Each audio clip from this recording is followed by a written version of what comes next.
ଗୋଟିଏ ଯାଦୁଇ ଶକ୍ତି ପୋଲକୁ ଦୁଇ ଭାଗ କରିଦିଏ। ଇଏ କ'ଣ, କାରଟି ତଳେ ପଡ଼ିଗଲା। ମାଲୋ, ଛୁଆଟି ବି ତଳେ ପଡ଼ିଗଲା।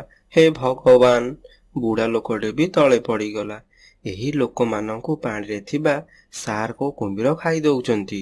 ଲାଗୁଛି ଏବେ ଏଇ ଋଷି ଜଣେ ମଧ୍ୟ ତଳେ ପଡ଼ିଯିବେ। ଇଏ କ'ଣ?